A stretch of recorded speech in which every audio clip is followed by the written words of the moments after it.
Hi, so after reading my assigned article, which was The Words Children Hear, I'm going to discuss some of the important points that I took away from it about vocabulary development and how I can apply them in my future classroom.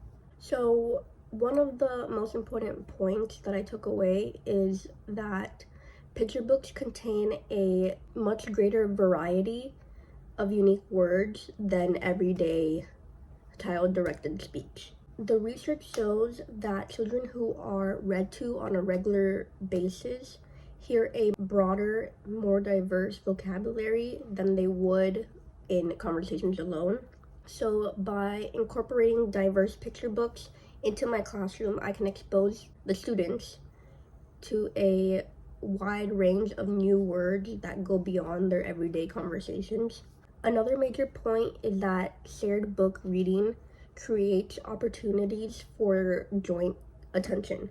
So that means when the teacher and students focus together on the books and words and they go like word by word by word and they explain the meaning of the words.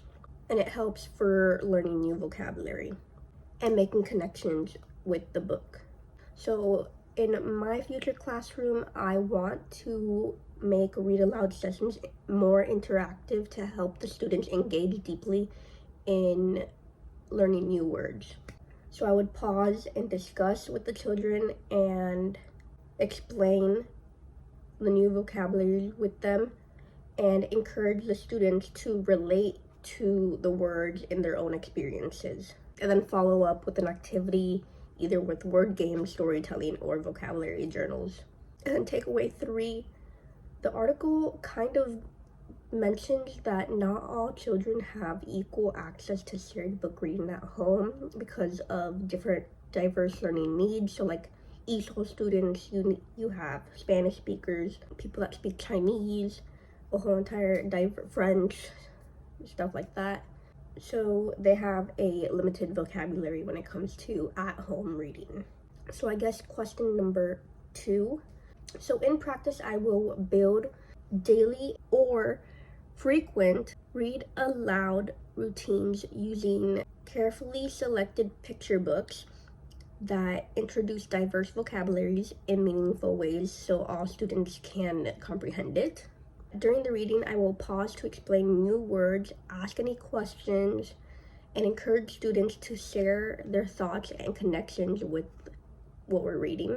I will also follow up with any activities like vocabulary games, storytelling, and writing to reinforce what we're learning. So by doing this, I also believe that students will respond positively. They will become more curious and confident when learning new words because the learning will be interactive and most likely connect with their daily lives. Question 3.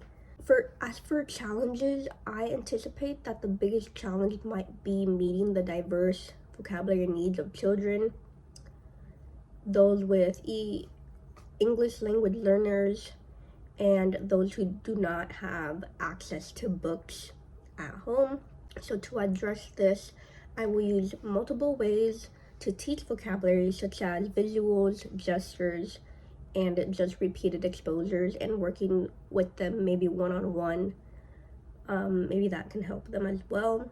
I also plan on getting the families engaged by encouraging them to do the shared reading at home and provide resources to them outside of the classroom. So to close everything up, this article reinforced me how important shared reading is for vocabulary development along with picture books. Picture books give students a better understanding of what's happening in the story because if there's just words, they're not going to understand it as much as when there's pictures. Because when there's pictures, they can see the picture and then create their own story to that. So thank you all for listening to my reflection.